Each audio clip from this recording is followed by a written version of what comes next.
Great Almighty Jehovah, Maker and Creator of all things. Baruch Yehovah, blessed is Jehovah, our King, Melekenu, our Creator,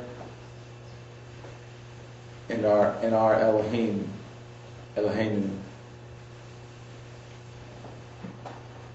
Please be with us and guide us as we study this topic, what is evil. Help us to understand the verses in the Tanakh and to think about them, but also help us to have a good discussion about this and to learn what we should be doing and how we should not be evil, and to understand all that you give us to understand. And please be with those online and help the audio to go across without problems, and to be with those who aren't able to make it here or be online. If they are sick, then to heal them and protect all those your people in Israel today, and be with them. Grant them safety during these days of Sukkot. Hallelujah, hallelujah. Baruch Yehovah, Olam v'olam. Praise in the highest, Yah. Blessed is Yehovah, forever and ever. Amen.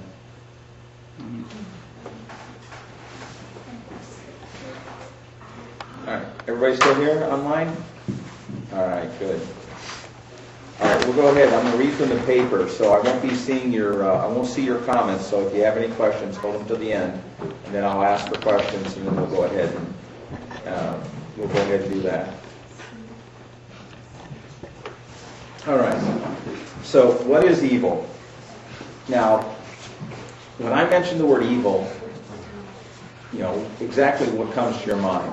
I mean, if you living in America today, when you think of evil, normally you'll think of a movie, and you'll think of somebody like The Devil's Advocate, or you might think of Chainsaw Massacre, or something like that, or you might think about even to the point of a personification of evil. But is evil a powerful force that's in a never-ending battle with good? And it seems to be one of the things that it's one of the formulas that Hollywood uses, is that evil is always battling good and good is always battling evil. Can the average person act in an evil way? And does a person have a tendency to be evil?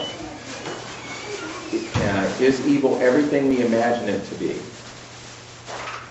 Normally we jump right into Hebrew, but today I want to look at why we hold a concept of evil and what is evil in English, and then look and see what is really what the word is in Hebrew that's translated as evil.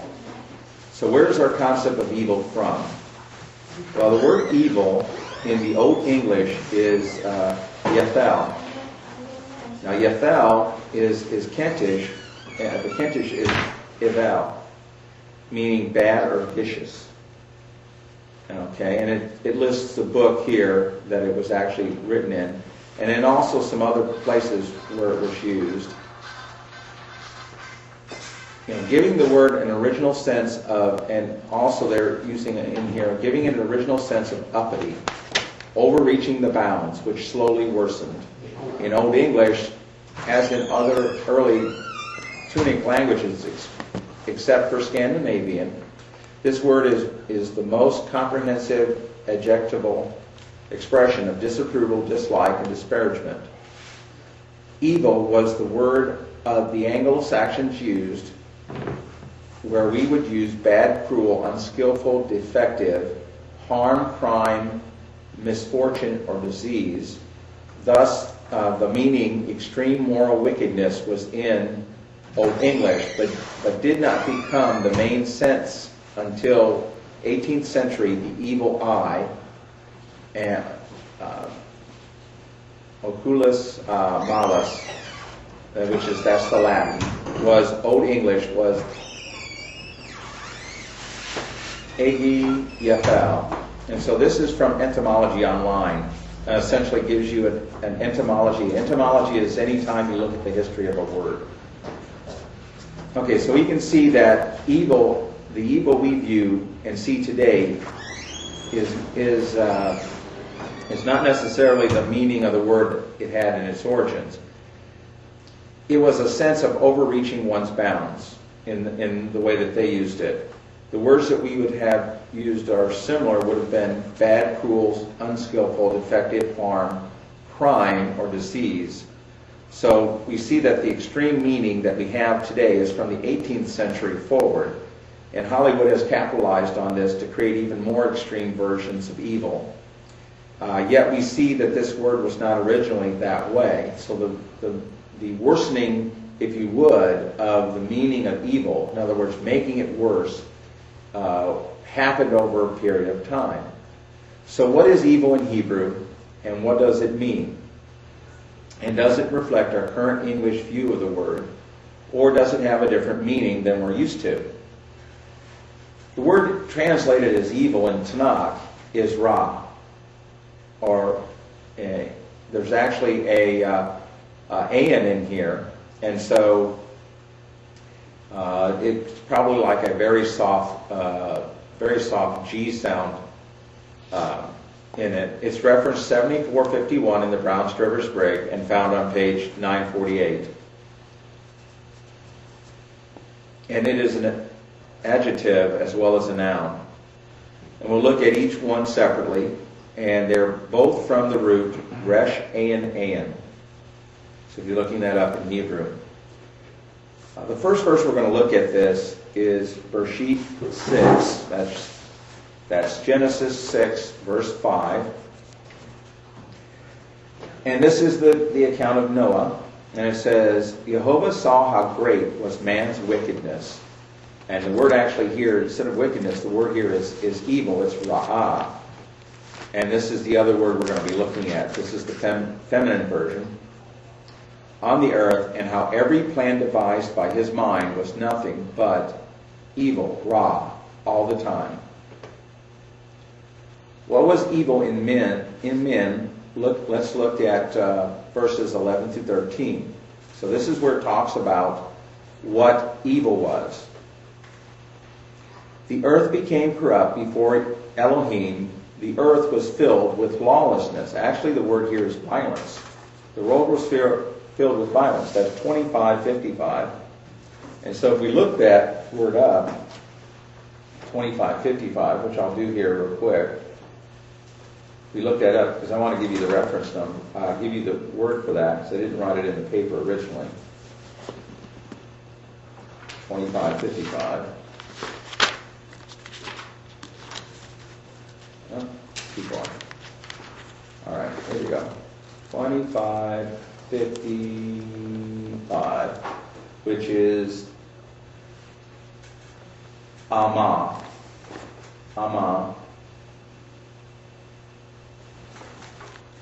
Or Aman, I'm sorry, Amaz.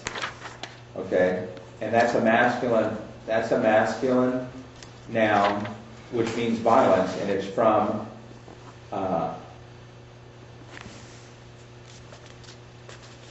wait a second, I think that's a het. I'm sorry, I said that wrong. It's Hamas. And that's from Hamas. And it means basically to violate. And so this is what was going on in the earth when it talked about the evil and wickedness here, it was talking about the earth was filled with violence. And when Jehovah saw how corrupt the earth was, for all the flesh had corrupted its ways on the earth, Elohim said to Noah, I have decided to put an end to all flesh, for the earth is filled with lawlessness. Again, violence. It's filled with violence because of them. I am about to destroy them with the earth. So evil was an adjective, was meant to describe the state of men, that they had filled the earth with violence, and thus their ways became corrupt, and the world became corrupt. So in Bereshit 8:21, This was after, of course, this is after the flood. This is a time period in which they went from, they gathered all the animals in, of course, and his family was in, Noah's family was there. And then they had to wait until dry land appeared again. And then by chapter 8, in verse 21, we see that Noah actually does a burnt offering with the animals which were clean.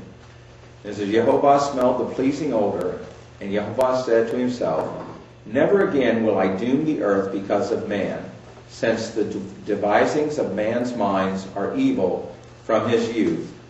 I will never again destroy every living being as I have done. And so we see here that man devises, he develops plans, he does things. In other words, the devisings of man's mind, in other words, whatever he creates, he forms in his mind, he does it to cause harm, violence to his fellow man. This is, essentially, if you want to go back, this is actually leading right back to the first violent act, which we know as Cain and Abel, in which, Cain kills his brother. And that's basically, this is the kind of violence they're referring to here. All right, so in Bereshit 13:13, we see, now it says, now the inhabitants of Sodom were very wicked. And this is like evil, but it's evil in a plural sense. And this is Ra'im. And sinners against Jehovah.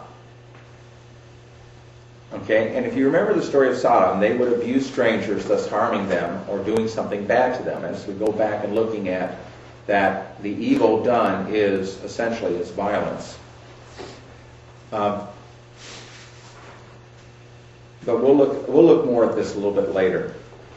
In Bereshit Genesis 31:24, but Elohim appeared to Laban, the Aramean, in a dream by night and said to him, beware of attempting anything with Yaakov, good or bad. Here it's evil again, but it's Ra in the singular sense. Here we can see, again, the idea of doing something bad or harmful. In the sense that he's referring to, don't do anything with Jacob. In other words, don't harm him. In Bereshit 41:3-4, but presently 7 other cows came up from the Nile, close behind them, ugly. Now actually the word here is bad or evil in appearance. It's ra'ot, and again this is another plural. This is the plural of the feminine. In this case, when you see im, use that as plural of a masculine, I believe. And they were gaunt, or lean of flesh, and they stood beside the cows on the bank of the Nile. And the ugly, bad or evil in appearance, ra'ot, and gaunt, lean of flesh cows ate up the 7 handsome, sturdy cows, and Pharaoh awoke. These cows did not look good and harmed the good cows, the good healthy cows. Though a metaphor, the concept of doing harm or doing bad to something is reflected in this. We can see that. So we see also in Shemot 33:4, and this is Jehovah talking to Moshe, and he says, I will send an angel, or in this case messenger, before you. I will drive out the Canaanites, the Amorites, the Hittites, the Perizzites, the Hivites, the Jebusites, a land flowing with milk and honey. But I will not go in your midst, since you are a stiff-necked people, lest I destroy you on the way. When the people heard this harsh word, ha-ra, though in a sense is this evil word. In other words, they heard that Jehovah said, I won't go in your midst. So in that case, they felt that this was an evil or a harsh word and stuff. I just said it again. I hate that when I say that. They went into mourning, and none put on his finery. So essentially, an evil word was also something of a bad report. that he came in their midst, they would be harmed because of their stubbornness. But also because they may have seen it also in a sense of evil, in the sense that he was not going to be in their midst. So they felt that maybe Jehovah would not be there for them. Which he is. He's there for them. In Vayikra, Leviticus 27:10, one may not exchange or substitute another for it, whether for good or for bad, or in bad, bara, or good for bad, bara, or bad for good, ora. If one does substitute one animal for another, the thing vowed and its substitute shall be holy. So in other words, if you offer up an animal and you're not to offer up, when you offer it up, you have to give the animal. In other words, this is like for the tithe. When you give the animal is given, it is that animal that goes. Whether it's good or bad, that's the animal that's the animal chosen. If you vow an animal and you give that animal, then that's the one that you give. In this case, this is the tithe. I believe this is the tithe, because says if one substitutes one for another, the thing vowed, or the animal there, and its substitute are both holy. So in other words, if you try to substitute a good for a bad one, they both have to go now. You can't substitute it for a clean animal.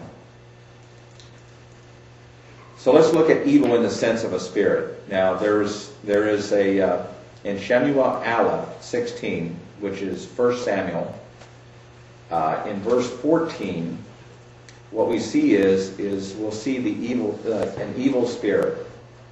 Now the spirit of Jehovah had departed from Shaul, and an evil, Ra'ah, this is the feminine, spirit from Jehovah began to terrify him. Now, as we've seen so far, evil is bad, and evil is also harmful. So in this sense, this could be a harmful spirit, one that inhabited him, that caused him to do something. It caused him to be terrified.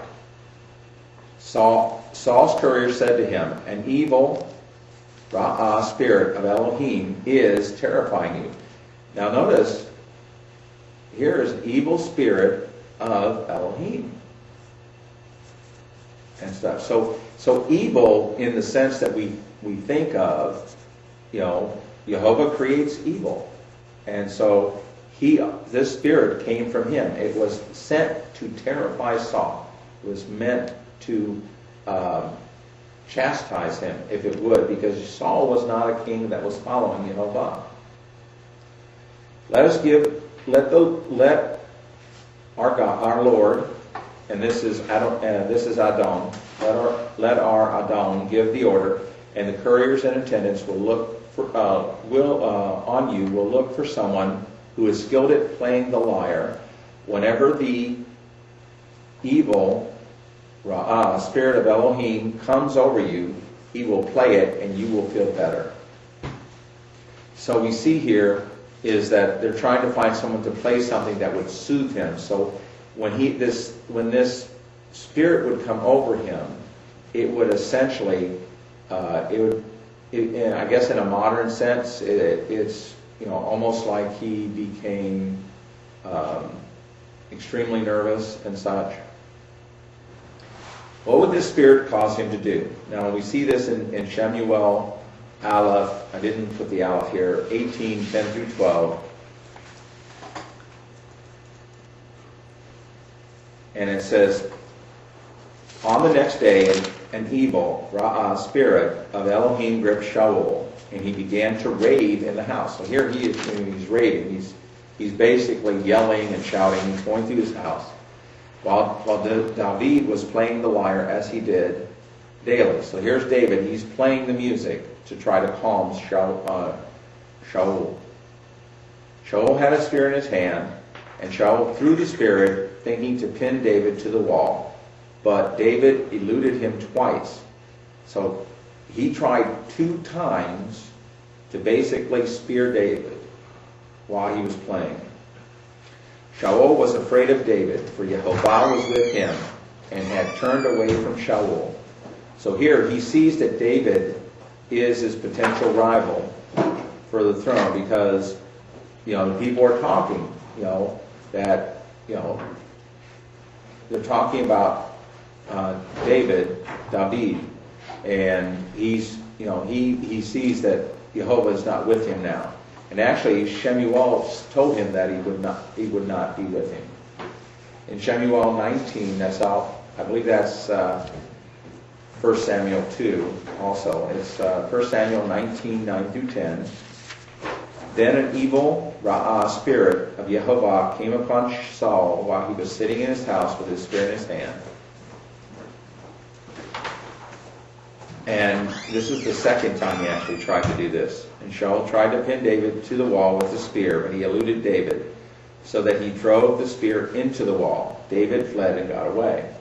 So here's the second time, again, that evil spirit of Yehovah came upon him. And this time it's not just a spirit of Elohim, it's the spirit of Yehovah here it's showing.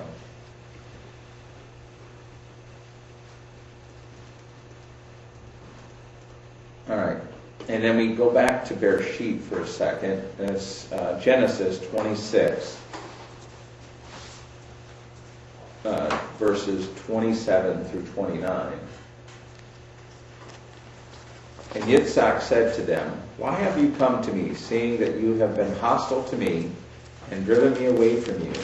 And they said, "We now see plainly that Yehovah has been with you, and we thought, let there be a sworn treaty between our 2 parties, between you and us. Let us make a pact with you that you will not do harm, evil, Ra'ah, just as we have not molested you, but have always dealt kindly with you and sent you away in peace. From now on, be you blessed of Yehovah." Clearly, this is Isaac, Yitzhak, and clearly showing that evil in the sense of not harming someone. In Devarim, Deuteronomy 1, 35 and 39,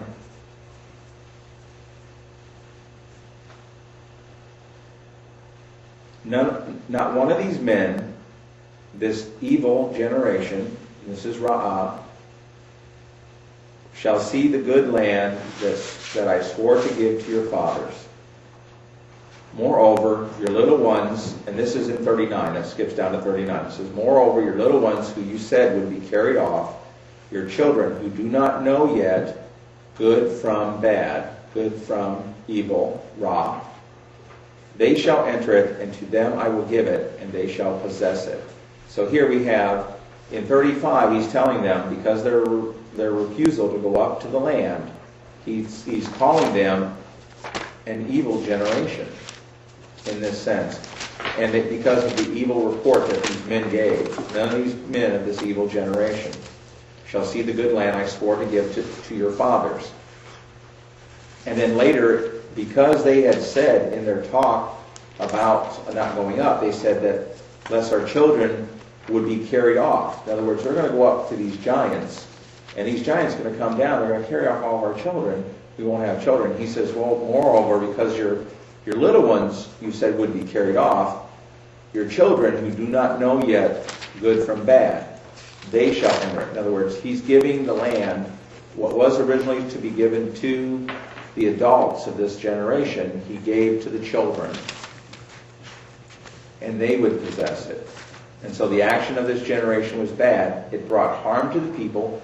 Harm how? By making a bad report, it made them reject and move away from Yehovah. It made them say, oh, we don't want to go up to this land. Yehovah has promised us this land, but there's no way we can do this. In Devarim 6:22, and gave Jehovah signs and wonders great and evil, Ba-Raim, against Egypt and against Pharaoh and all his household.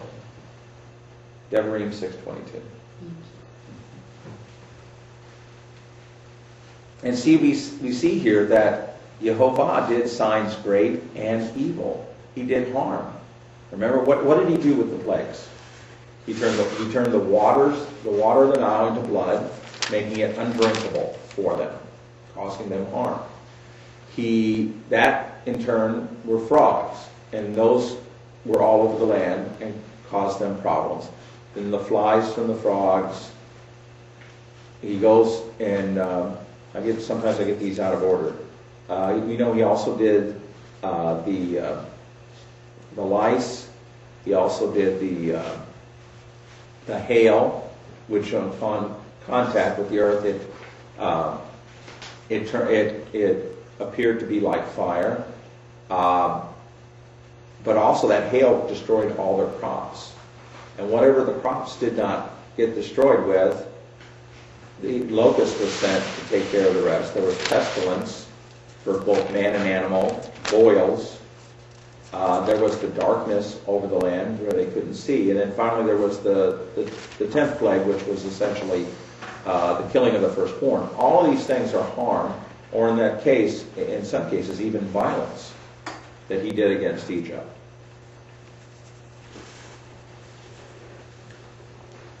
Okay, and so we see that in Devarim 7:15, and shall turn aside Jehovah from you every sickness and all evil, ha-ra'im, diseases in Egypt which you have known, but will not put them on all who hate you, but will put them on all who hate you. So he's saying, if you follow me, then he will turn aside all the sicknesses and all the evil diseases, all the harmful, bad diseases that came upon Egypt. But he instead of putting those upon you if you obey him, he will put them upon those who hate you. So those people who hate the children of Israel would get those diseases of Egypt. And we see also in Devarim 13:6 and 11 and 12. It says, as for that prophet or dreamer, he shall be put to death, for he urged disloyalty to Jehovah your Elohim, or Jehovah Eloheka, who freed you from the land of Egypt, who redeemed you from the house of bondage, to make you stray from the path that Jehovah your Elohim commanded you to follow. Thus you will sweep out evil, hara, from your midst. You will sweep out the evil. That's ha. Ha is the evil from your midst. So whenever a prophet or dreamer urges disloyalty to Jehovah, then he should be put to death. So if he tells you, let's go worship, if somebody who is a prophet or a dreamer, diviner, says, you don't need to keep these things Jehovah tells you to do. You just, matter of fact, come on over here. Let's worship Baal and stuff, because Baal is really the right one. Then you are to put that prophet to death, because that prophet is trying to lead you away from the path that he's commanded you to follow. There's a path he tells you to follow. And so by doing that, you sweep evil out of your midst. In other words, you remove it from your midst. And it tells you what to do. It says in verse 11, it says, stone him to death, for he sought to make you stray from Jehovah your Elohim, who brought you out of the land of Egypt, out of the house of bondage. Thus all Israel will hear and be afraid. The whole, stoning was not just the method of execution. It was the deterrent in Israel too. When someone saw how they would have to die if they did something wrong, that was a deterrent also from them acting out upon those things. they would be afraid, and such evil things will not be done again in your midst. So once it's been shown and that was evil, they removed it from their midst.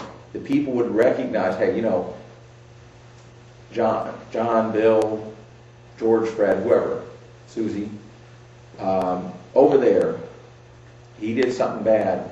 He was stoned to death. You know, I'm not going to do that.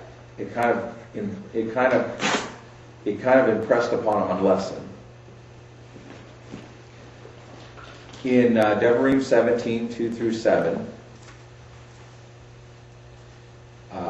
it says, if there is found among you in one of your settlements that Jehovah your Elohim, or Jehovah Eloheka, is given you, a man or woman who has affronted Jehovah your Elohim and transgressed his covenant, turning to the worship of other Elohims, bowing down to them, to the sun or to the moon or any of the heavenly hosts, something I never commanded. So if someone tells you, come here, let's worship Saturn, let's worship the moon, let's worship the sun. It's something he never commanded. Or let's worship the constellation Orion, or something like that. And you have been informed or have learned of it, then you shall make a thorough inquiry. In other words, you've heard of it. Someone came and said, you know what? That guy over there, he's been worshiping other gods. You're to make an inquiry. In other words, you have to go find out whether or not that's true. Find witnesses that have witnessed that other than the person telling you. This fact, if it is true, the fact is established that an abhorrent thing was perpetrated in Israel. You shall take the man or woman who did wicked. Now in this case, the word here used for wicked is actually hara, or evil. Who did evil thing out to the public place, and you shall stone them, man or woman, to death. A person shall be put to death only on the testimony of 2 or more witnesses. There has to be 2. If you have one person, you can't put them to death. They have to be at least 2 or more for a capital crime. He must not be put to death on the testimony of a single witness. Let the hands of the witness be on the first against him to put him to death, and the hands of the rest of the people thereafter. So this was a community stoning. This wasn't just the state, you know, putting someone in an electric chair or hanging somebody. This was the community doing this. So the community knew full well they were taking a life, and they knew what was happening. And it also there wasn't a television, there wasn't a radio to broadcast this. So this is a way to really, like I said, do a deterrent. Make sure they don't do it again. Thus you will sweep out evil, hara, from your midst. The evil. You know, and here another case of worshiping another Elohim is evil or bad. In other words, the worshiping of another, you know, who are we harming when we worship another Elohim? Is the question. Who are we harming? We're harming Jehovah. Because we are to be faithful to him. Therefore, by not being faithful, we have caused harm. Just the same as if I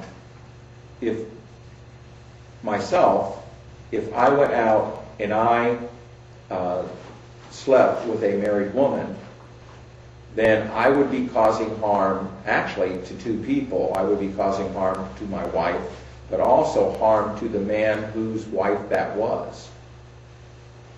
And it's similar to, as Jehovah talks about in many of the prophets, is Israel was like a bride to him. And so by being unfaithful is going to another Elohim, they were causing harm to him.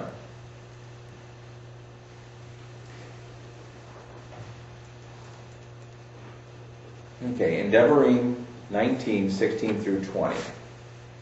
If a man appears against another to testify maliciously, now this is where this is a false testimony here, and gives false testimony against him, the 2 parties to the dispute shall appear before Jehovah, before the priest or the magistrate in authority at this time. Now this is, remember Devarim 17. This is where if a matter is too hard, there's no clear-cut way of determining who did what. They're to take it before the priest or the magistrate or the judge in that time. The magistrate shall make a thorough investigation. If the man who testified is a false witness, if he has testified falsely against his fellow, you shall do to him as he schemed to do to his fellow. So if he was seeking to take his life, guess what? He forfeits his life.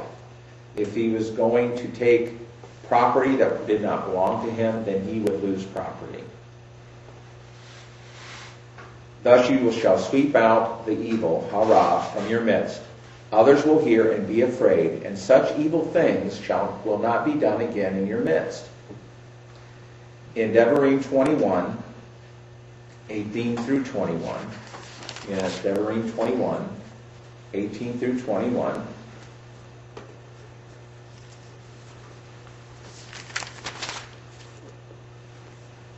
if a man has a wayward and defiant son, who does not heed his father or mother, and does not obey them, even after they discipline him, his father or mother shall take hold of him and bring him to the elders of his town at the public place of his community. They shall say to the elders of this town, the son of ours is disloyal and defiant. He does not heed us. He is a glutton and a drunkard. Thereupon the people of this town shall stone him to death. Thus you will sweep the evil, hara, from your midst. All Israel will hear and be afraid. Here we have is a man who is not heeding his father and mother, even after they discipline him. So at this point, he is not listening to them, and so they have there's nothing else they can do. So then they go ahead and they take him to the community, and it's dealt with that way. Now this, it doesn't say at what point you do this. All it says is this is when the parent has there's no other choice. But essentially, by not heeding your father and your mother is in a sense doing harm or doing bad to them. In Devarim 24:7, and also he was breaking the covenant, honor thy father and mother. Devarim 24:7, if a man is found to have kidnapped a fellow Israelite, enslaving him or selling him, that kidnapper shall die. Thus you will sweep out the evil from your midst. So again, here we see a kidnapper, and then enslaving or selling him. And these are things that are being brought up to Israel now. These are part of the Torah as being spoke about. But it kind of reminds you back of Joseph and his brothers who kidnapped and then actually sold him off. Yet none of them died. So that, to me, that indicates to me that this is a commandment that was given that wasn't necessarily for them at their time, because otherwise one of them should have died for this. If the Torah was always there, preeminent, always there, in other words, it's never changed and it's always been there since the time of Adam, this would be a problem, because in the past people actually did this. One of Israel did this. So there would not be a nation of Israel, because they all participated in the kidnapping and selling of Joseph. Okay, so here, this kind of wraps up essentially the noun version. I actually showed both in these here. I was showing the feminine and the masculine noun. Now let's look at the verb form that this is from, and this is ra'ah, which is found on page 949 of the BDB, and pages 1186 through 1187 in the New English and Hebrew Concordance. And it has the meaning of to break, or as we've been seeing so far, also to cause harm. So let's look at this. let's look at this here. Now, I don't know if I gave the reference number here. Well, let me get that real quick. So 1186 in there, so I'll just look it up on that page. 1185, 1186. So Ra'ah, which is 7489. 7489, which is the verb. All right, so here,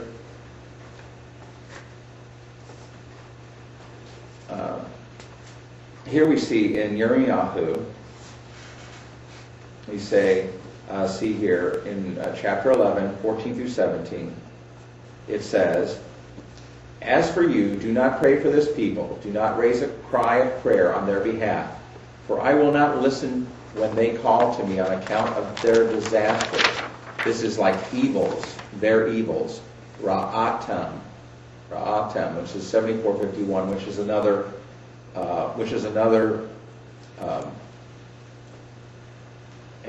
another word from Ra'ah. This is Yirmiyahu or Jeremiah 11, 14 through 17. We just read 14. And it says 15, "Why should my beloved be in my house, who executes so many vile designs?" Here he's referring to, now this is his people. He says, "Why should my beloved be in my house?" My beloved is Israel, or or Judah. It's basically it's the whole house of Israel. "Why should my beloved be in my house, who executes so many vile designs? The sacral flesh will pass away from you, for you exult while performing your evil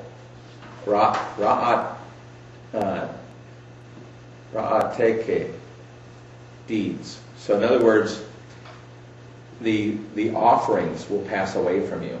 The sacral flesh. In other words, those offerings you've been offering up at the temple, they're going to pass away from you. You're not going to be able to offer those. In 16 it says, "Jehovah named you verdant olive tree, fair with choice fruit. But with a great roaring sound he has set it on fire, and its boughs are broken." Va-ra'u. Right? And it's there is usually our or their. So it would be, "and their boughs are broken." Right? So, and they are broken. In 17 it says, "Jehovah of hosts, who have planted you," again in a figurative sense, this is the tree, "has decreed disaster or evil," Ra'ah. He has decreed evil for you because of the evil, Ra'ah, wrought by the house of Israel and the house of Judah, who angered, or in this case, and vexed. In other words, is what it says in the Hebrew. Who vexed me by sacrificing burnt incense or burning incense to Baal. So how did they vex him? They were offering up offerings, incense, to another Elohim. Here we see the evil, the harm that they have done to the covenant by worshiping other Elohim. Because one of the commandments is lo fasal. And actually, I have the Ten Commandments written in Hebrew up on the wall. But essentially, they broke the covenant there, and also and did harm to Jehovah by doing that. In Yeshayahu, that's Isaiah 24:19, and it says, "The earth is breaking," ro'ah, breaking, teroah. The earth is crumbling, the earth is tottering, the earth is swaying like a drunkard. It is rocking to and fro like a hut. Its iniquity and trespasses shall weigh it down, and it shall fall to rise no more. Well, we know that hasn't happened because the earth is still here. But in this case, this could very much be symbolic of talking about, and usually earth here, whenever they use earth, that's usually eretz, or it's generally like the land. The land is breaking the land is crumbling, crumbling. The land is tottering, tottering. So a lot of times that's Eretz. In Job 34:24, he shatters or breaks Yari, the mighty men without number, and sets others in their place. So Jehovah is talking about, and I'm not sure who exactly is saying this, whether this is Job or is one of the companions with him, but essentially saying that he breaks the mighty men. So you can see is in the sense of breaking, this is where it's going to with the harm or violence it talks about that is related to evil as we see it written out. In Tehillim or Psalms 2:9, you can smash or break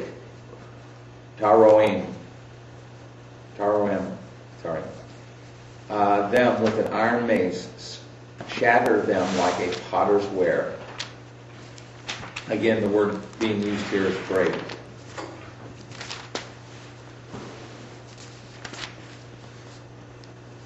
In Shemot or Exodus 5:22, then Moshe returned to Jehovah and said,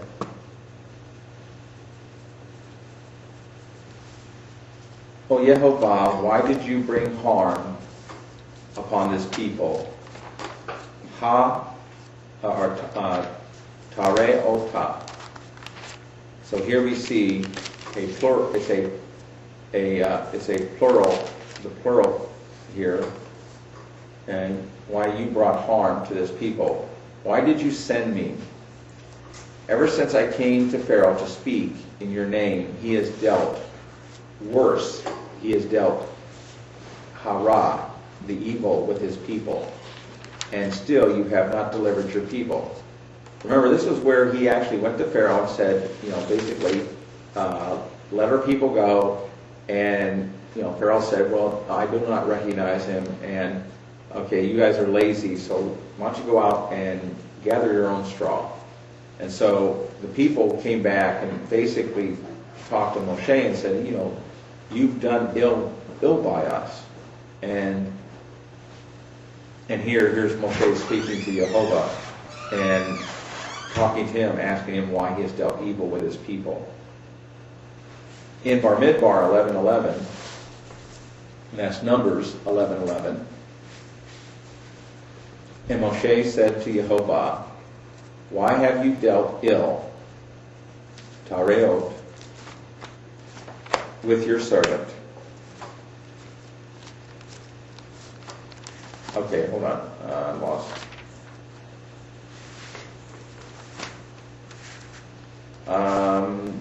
Are you still able to hear me online?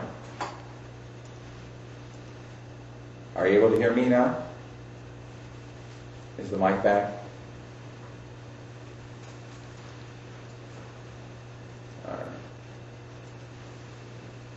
All right. And it said, and Moshe said to Jehovah, why have you dealt ill with your servant? And why have I not enjoyed your favor, that you have laid the burden of this people upon me? Here, Jehovah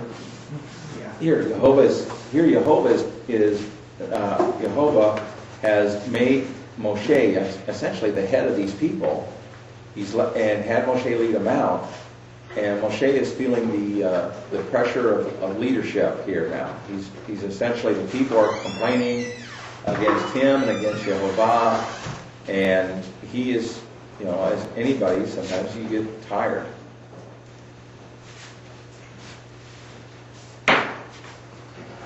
Okay, but again, this is dealt ill. In this sense, this is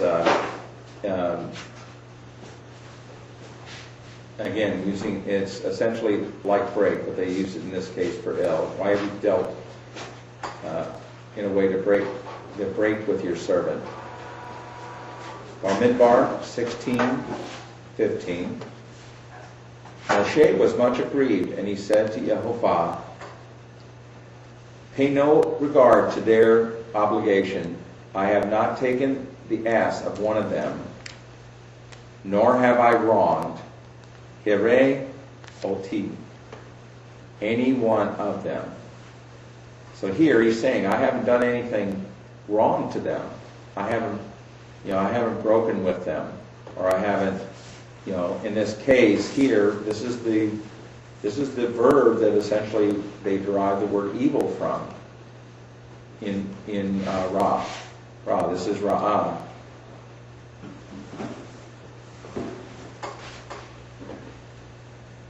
All right. In Vayikra, or Leviticus 5:4.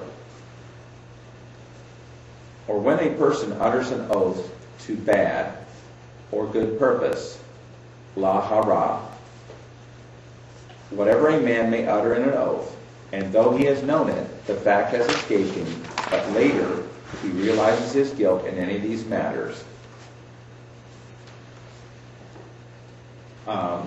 And here we see here in this case, in this one is la hara, is to the bad or to a good purpose, is what it's saying. It's, in other words, when they utter the oath, but has escaped them, in other words, he forgot he made an oath not to do something, to their harm, right, also to their harm, or to their good.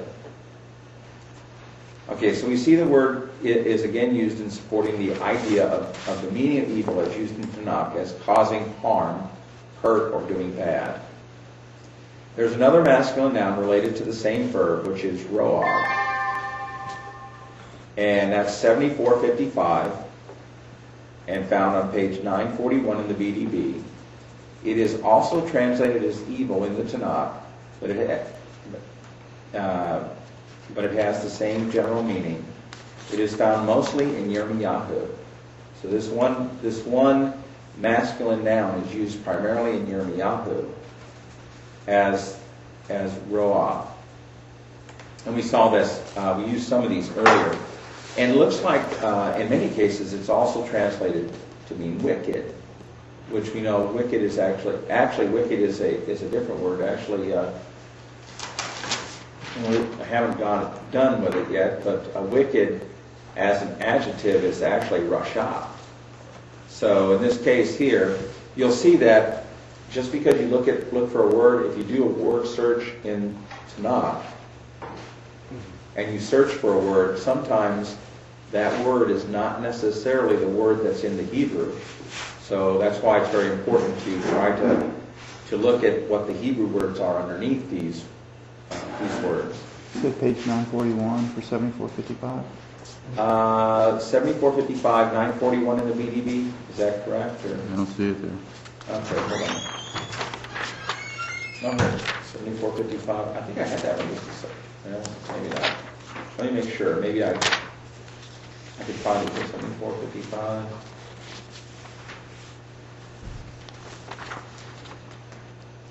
I see it on 947. 941. It says 941 here. Let's see. Is that it? No, it's not it. Let me go to 941. BDB. 944, 42, 941. And this is 7455. And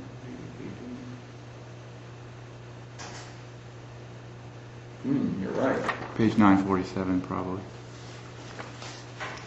I think it is.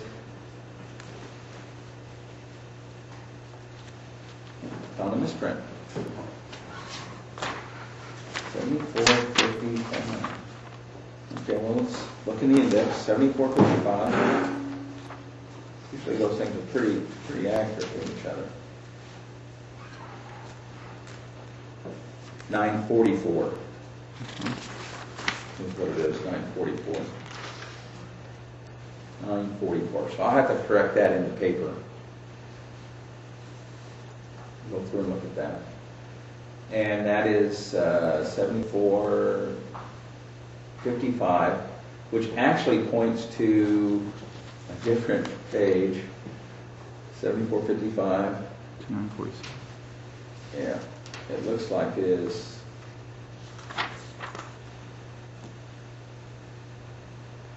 yeah, 47 is what it's pointing to, right? Mm-hmm. Bottom of the page. Yeah. Badness or evil is what it also refers to it as in the BDB. And that's actually goes, it actually goes 947 to 948.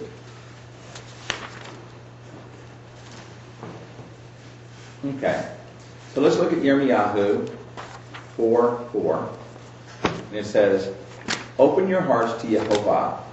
Remove the thickening about your hearts, O men of Judah, and inhabitants of Jerusalem, lest my wrath break forth like a fire, and burn with none to quench it, because of your," and again, it's badness, bad acts, or evil acts. And this would be because of your roah acts. In Yirmiyahu, Isaiah, it's not Jeremiah, that'd be Isaiah.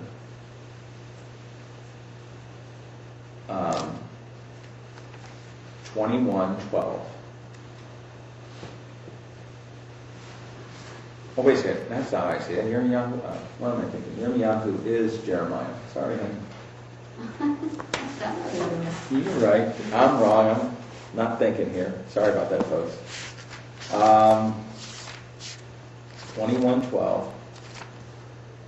It says, "O house of David, thus says Yehovah." And here he's talking about the house of David. "Render just verdicts morning by morning." So when he's talking about house of David, he's probably talking about here is the kings.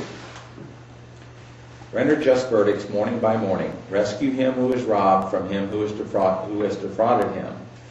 Else my wrath will break forth like a fire and burn with none to quench it, because of your roah acts." In this case, again, this is harm, your harmful or your bad acts. In this case, by not rescuing him who is defrauded, essentially you perpetuate that fraud, that robbery happens. Jeremiah 23:2 and 22. "Assuredly thus says Yehovah, the Elohim of Israel, concerning the shepherds who should tend my people." Okay, and this, in other words, he's saying this to the people who are leading his people. He says, "You should tend my people. It is you who let my flock scatter and go astray.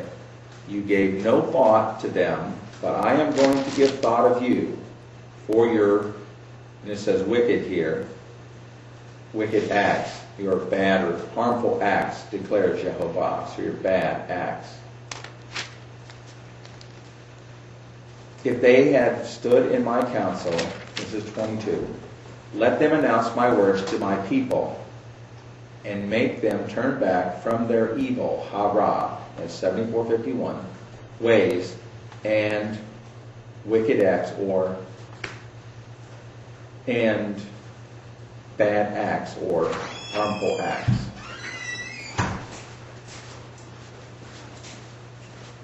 In Yirmiyahu, Yirmiyahu 24:2-3 is the next one. And just to go back for a second and talk a little bit about that, you notice that he tells them in the first one, he says, "You haven't led my people properly." And in the last one he says, "Lead my people properly," is what he's trying to tell them.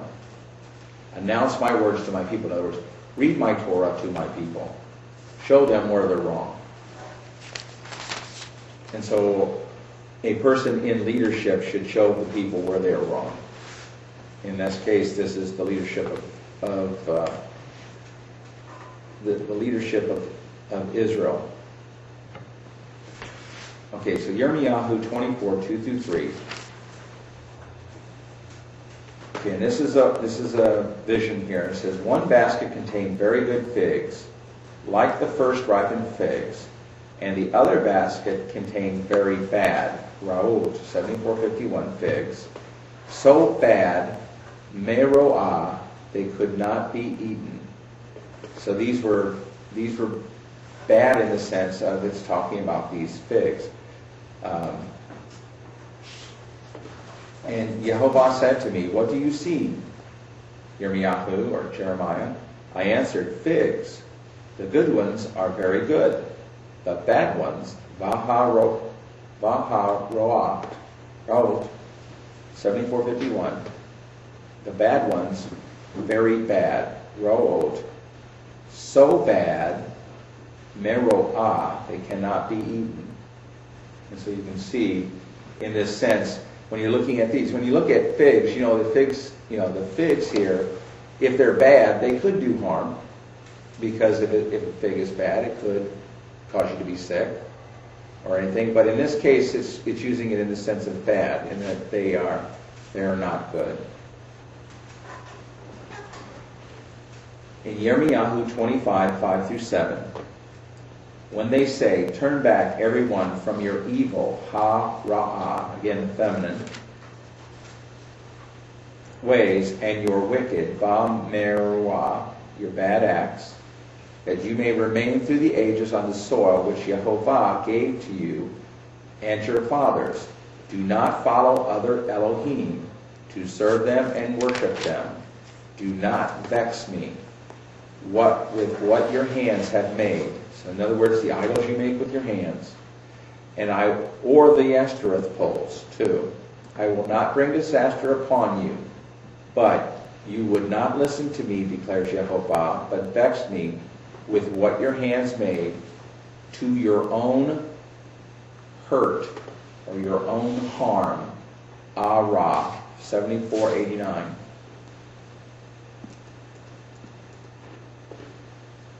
And so we see here, he's sent these prophets all this time to tell them, turn back from your evil in the sense of, causing harm, breaking his commands, your wickedness, or in this case, it's your bad acts. Those things which you do are bad.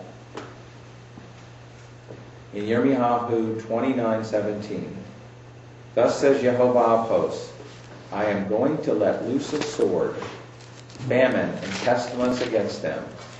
I will treat them as loathsome figs, so bad they cannot be eaten. So here we have going back that whole idea of bad figs or bad fruit. As a matter of fact, we have some figs. We do have some figs in the refrigerator if anyone would like to try one. I bought some. It just kind of reminded me. Are they bad? I don't know if they're bad or not. I guess I should taste one. I don't know. How do you tell if a fig is bad or not? I don't know. It's possible. If it's bitter, you spit it out, I guess. Maybe someone online. I know that Mikal lived in Israel for a long time. Maybe when we get done, we can ask her if she's seen what the difference between a good and a bad fig is. Yirmiyahu 44:22. When Yehovah could no longer bear your evil, ro'ah, practices, and abominations you committed, your land became desolate and ruined, and accursed, without habitation.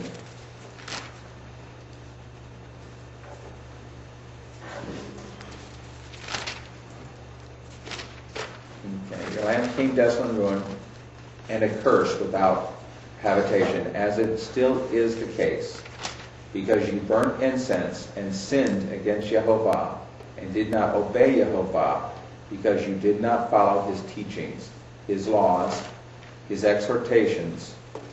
Therefore, this disaster has befallen you, as is still the case. So evidently, this must be this chapter happened after the exile. Because if you remember right, Yirmiyahu was with Israel before and during the exile. And so, as it's saying is, the land has become desolate, ruined, and accursed. So now they have been taken from the land. Jeremiah further said to them, to all the people and to all the women, hear the word of Yehovah, all Judeans in the land of Egypt. Now, these are the people who went down to Egypt. Thus says Yehovah of hosts, the Elohim of Israel, you and your wives have confirmed by deeds what you spoke in words. We will fulfill the vows we have made, to burn incense to the Queen of Heaven and to pour libations to her. So fulfill your vows, perform your vows. So here he's telling them is, basically that they made vows that they would burn incense to the Queen of Heaven. That's Ashtoreth. Ashtoreth. I can never pronounce that properly. Here we see they continue to worship other Elohims, thus doing great harm to the covenant and to Yehovah. As in return, great harm was done to them and continued to us today. So we see that the people who left, these are the people of Judea who left and went to Egypt, and he went with them. In Yeshayahu, which is Isaiah 1:16, these are the other places where this same word is used. The first part we said was Yirmiyahu, or Jeremiah. Wash yourself clean. Put your evil, roah doings, your bad doings away from my sight. Cease to do evil. Re'ah, 75:89. Learn to do good. Devote yourselves to justice. Aid the wronged. Uphold the rights of the orphan. Defend the cause of the widow. So this is in the beginning. This is Isaiah telling them that they need to wash themselves, put away their doings of evil, or the bad things they do. Cease to do evil, to do harm or bad. Learn to do good. So in other words, these are people who do not know, like the children of Israel earlier, they did not demonstrate that they knew the difference between good and evil. Devote yourself to justice. Now, how to learn to do good? This is how he says, learn to do good. He says, devote yourself to justice, judging right.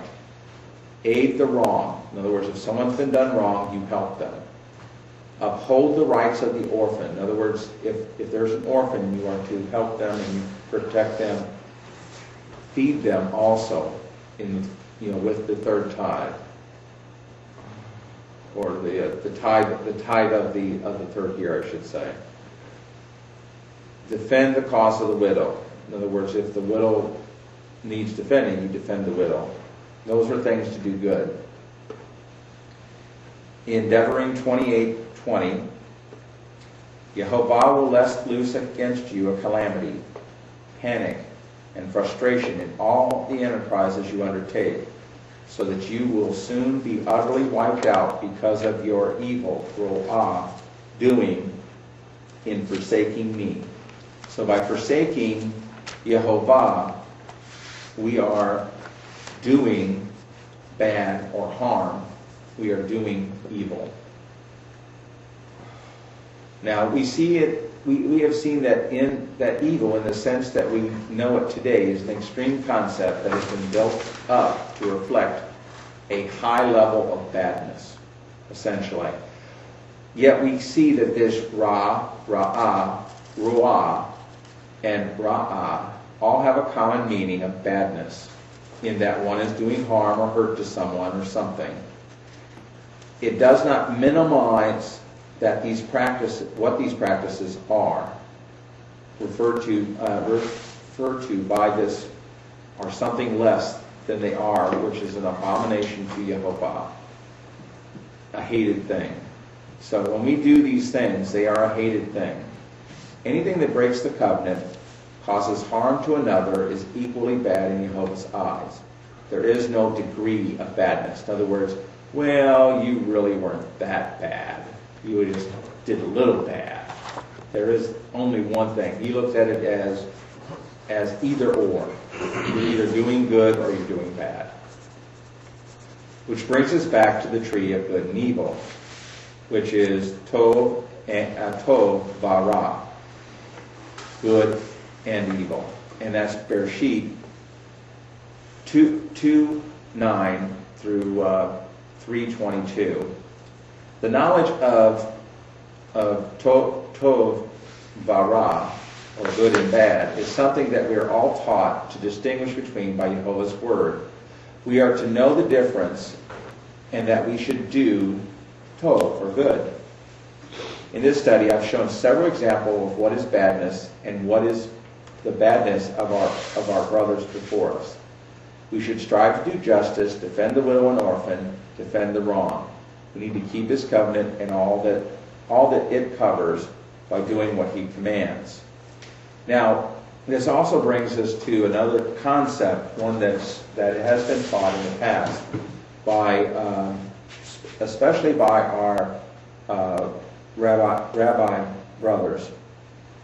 And let me bring that up. That's, I believe I still have that email that I essentially wrote to one of the forums one time. I'd like to read that email. And it talks about Yetzer Hara and Yetzer HaTov, which are two concepts which are known as inclination of evil and inclination of good. So let me pull that up. Let's see if I still have that.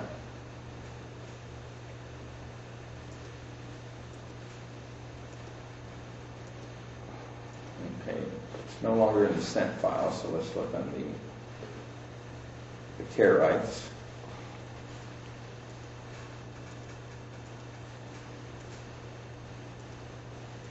Let's see. Still looking. Oh, I think I found it. Yep, I found it. Let me open this up. All right, and this is what I wrote. All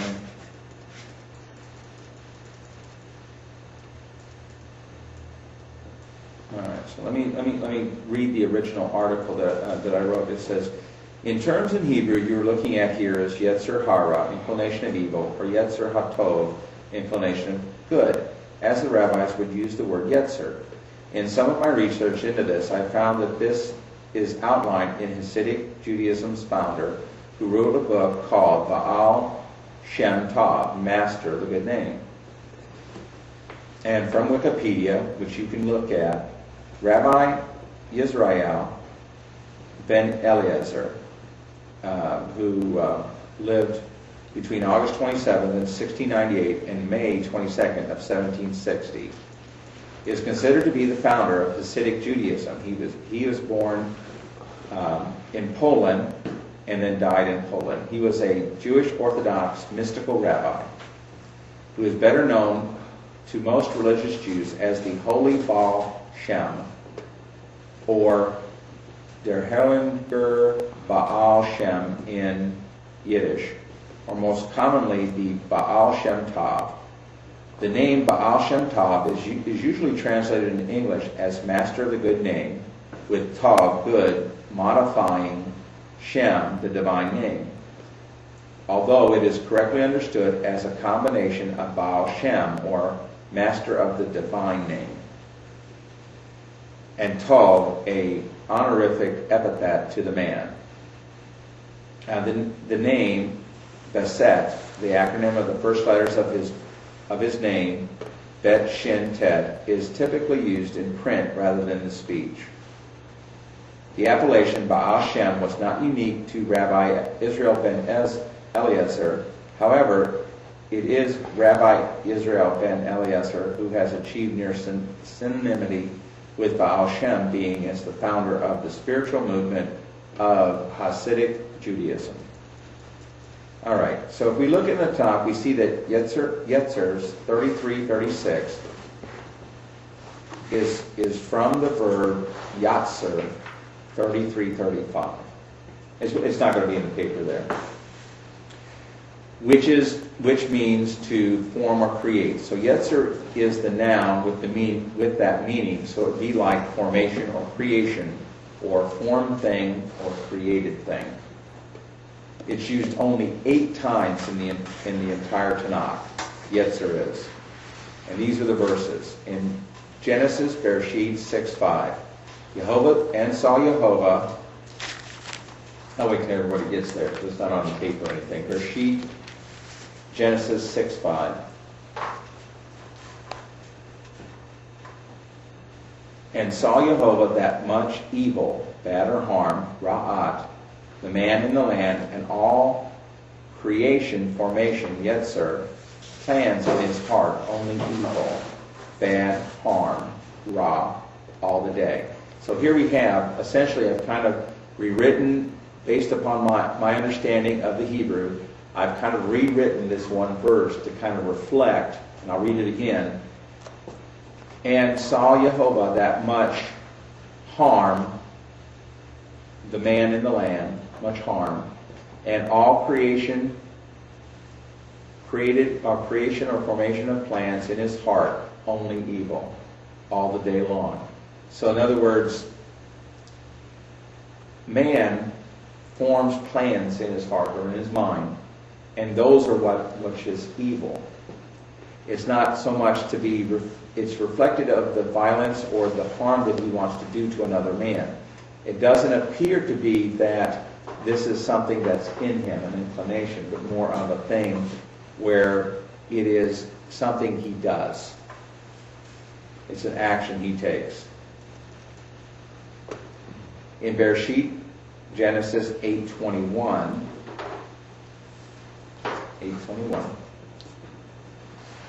and smelled Jehovah fragrance soothing, and said Jehovah in his heart, not will curse again the ground for the sake of man, because the formation of the heart of man harmful from his youth, or harmful from his youth, and will not again strike every living creature which I have done.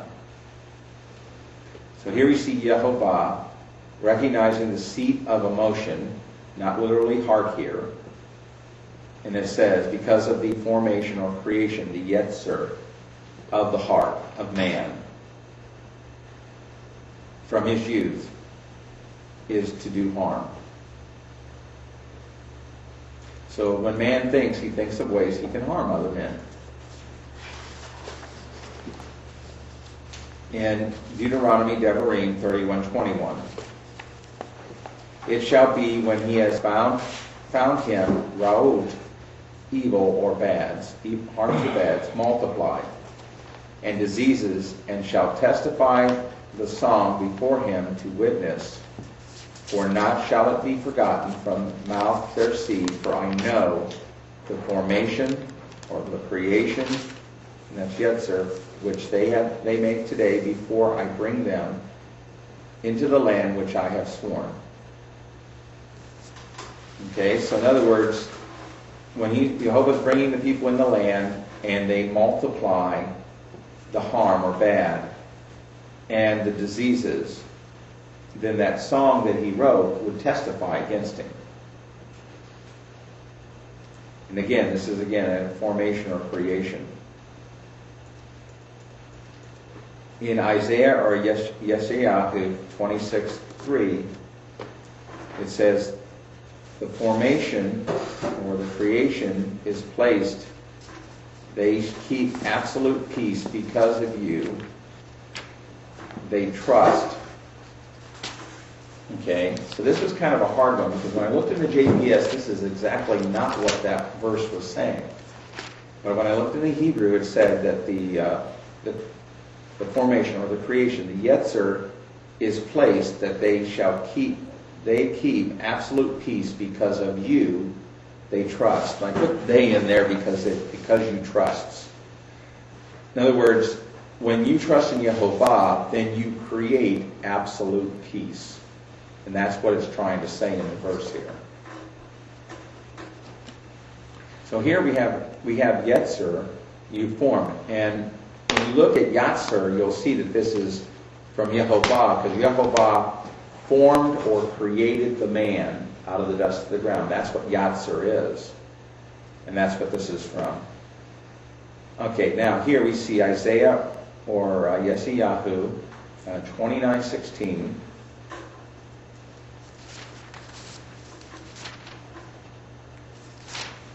And 29:16. And And it says, surely your turning of things upside down shall be esteemed as potter's clay. For shall the work say of him that made it, he made me not? Or shall the thing framed, formed or created thing, Yetzer, say of him that framed it, formed it, or created it, Yatzer, there's Yatzer used with Yetzer, he had no understanding. So here you have and is talking in the sense of, he's talking figuratively in the sense that Jehovah is the potter, we as the created thing, the formed thing, the pottery, and we say to the potter, he made us not. Now we're actually telling him, you didn't make me. And say of him who framed it, and he says to them, you have no understanding. Because you're telling me I didn't create you, I created you. I know that. In Habakkuk, and it's a little harder to see that in the JPS. I don't know what it looks like in maybe some of the other translations, but the JPS is very hard to see this. In Habakkuk,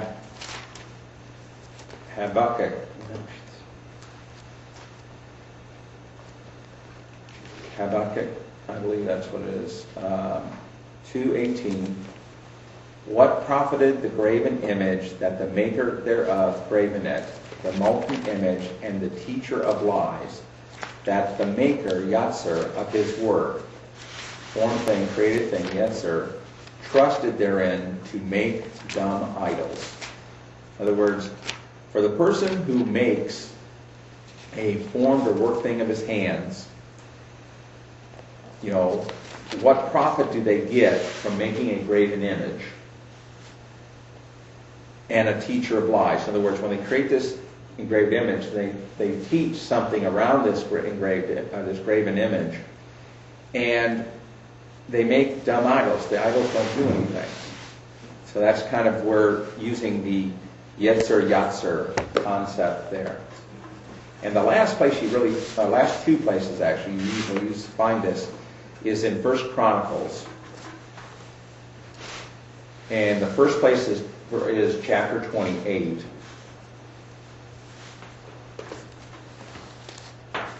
And this is the first part, this is actually David speaking to Solomon. And I'll give everyone a chance to get there.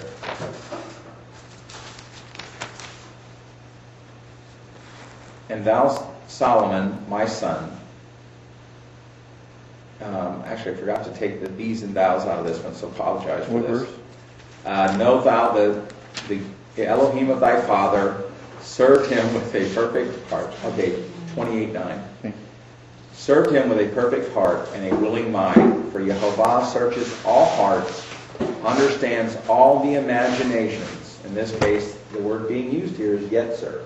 So we know all the created or formed things of the thoughts, knows the forms and creation of plans. Because the word thoughts here is actually better translated as plans. So he knows the formation and creations of plans. If you seek him, he will be found of you. But if you forsake him, he will cast you off forever. So we see that where they use imagination or inclination is something that one forms. And those thoughts or those plans that they do. And see, and then the next one is one chapter over at 1 Chronicles 29. In Hebrew, that's Devarim Hayamin. That's 29:18. And this one says, Yehovah Elohei of Abraham, Yitzhak, and Israel, our fathers, keep this forever in the imagination, formed or created thing, Yetzer, of the thoughts or plans of the heart of my people, and prepare their heart for you. Now, this is in a sense, now, even seeing these things earlier, these are all kind of negative connotations, except for the one in Tehillim or Psalms. But here we see something here. It says, keep this forever in their formation or creation of the thoughts or plans of the people of my heart of my people, and prepare their heart to you. So this is asking Jehovah to keep forever the people's minds, and whatever they devise, keep those things on Him, and prepare their hearts or their minds for Him. From these, if we look at imagination as the formation of plans in the mind, then Yetzer Hara does seem to apply. It does not indicate that man's plans do evil harm is sin, but it is related to the fact that man is forming plans to do evil. It's kind of like the original thing with Cain and Abel. He had not done the act yet, but in his mind he had that there. Because he says, why is your face, why is your countenance, your face cast down? He knew that he had something in mind at that point.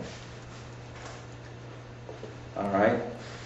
And actually I do show that here.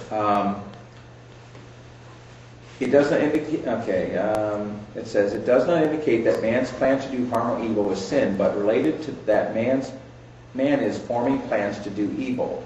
Once the evil plan is acted upon, then sin can occur. And we just did the study on harmful bad. So I have a study on evil, harm bad, which I showed that while evil can become sin in harming our neighbor or Yehovah, evil in and of itself is not sin. Therefore, I do not believe sin resides in the heart. This is a reflected in the verse of Cain, where he is admonished to master sin in Bereshit, Genesis 4:5. But to Cain and his offering he paid no heed. Cain was much distressed, and his face fell. And Jehovah said to Cain, why are you distressed? Why is your face fallen? Surely, if you do right, do good, there is uplift. In other words, you're going to do good. But if you do not do right, sin crouches at a door. Its desires towards you, yet you can be its master. Here's a situation where sin is not there yet. In other words, there's no sin there. In other words, here is Cain, here is sin at the door. So there's a metaphor. There is something separating. Cain has this evil plan. He has this idea he's going to harm Abel. Here's the door and here is sin. In the sense that he wants to do this, but Jehovah's saying is, if you do right, in other words, you don't act, you don't open the door, sin won't get to you in that sense. Here, if we let it in the door, it's open, it stands ready outside. The metaphor shows us by not letting ourselves be discouraged and making harmful or bad plans, we can conquer sin. We have to keep the right attitude. Sin is not part of us, but is the result of not doing right. And then Martha brought up a question, and she said, thus this brings up the question I had before. Can a person be born evil or born with sin in his or her heart from the start? Or do people get that way from things that are said or done around them when they are growing up? Ivan, isn't that word Yetzer or Yatzer to create in the verse where Jehovah said he created good and evil? Okay, and so then I replied to that. I said, yes, Yatzer is the verb form and means to form in the sense of creating, or to create is the verb ba. To create is the verb bara, but form as in the sense of creating. I think that the verse you mentioned is Isaiah 45:7, or in some verses 8. It's probably 8 in the JPS.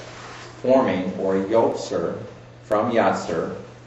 And this is what he says, forming, yotzer, light, and creating, borei, which is bara, that is creating darkness, making oseh, from asa, peace, shalom. So oseh shalom, which happens to be one of my daughter's songs she likes, making oseh shalom and creating borei, evil, ra.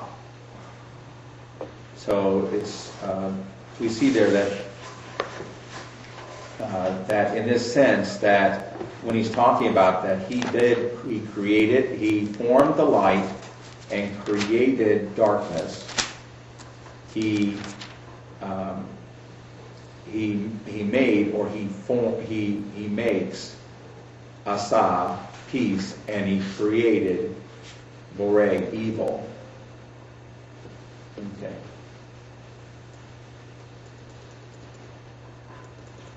And I think that was it. Let me go ahead and stop here with that, and let me open it up for questions. Both, I hope, I can get.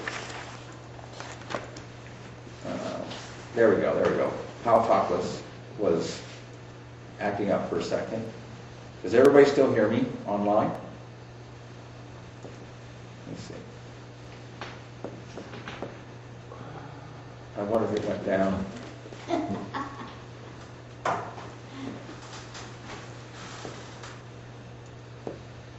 All right. Does everybody hear me still? Okay, any questions? Go ahead, Jack's got a question.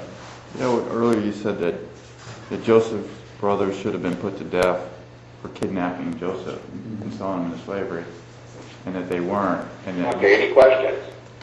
Wow. Oh, Pretty bad lag there. and basically you said that the law for that kidnapping command was not there until later. Because they weren't put to death, and I would say that would be inconsistent in my mind, because I think most of the laws or the principles of the laws were good for all time. right. And if you wanted to use that same logic, then what about David when he committed adultery with Bathsheba? He should have been put to death as well. But Yehovah extended mercy to him, just like he extended mercy to Joseph's brothers. Well, there's two things, right? We talked about. There's judgment and there's mercy. Right. Right? Mercy is what happened with David. If Jehovah was merciful, David should have been put to death. David and Bathsheba, because they were adulterers. Right. They should have been put to death. And David put to death because he was a murderer. He put Uriah out there in the front line to be killed. That was mercy on Jehovah's part. He was merciful, but he still punished them. But in this case, if you look at this, also think about this. There's also a law that says you should not marry your sister during her lifetime. Her sister's sister. Your wife's sister in her lifetime. Yet, what happened earlier with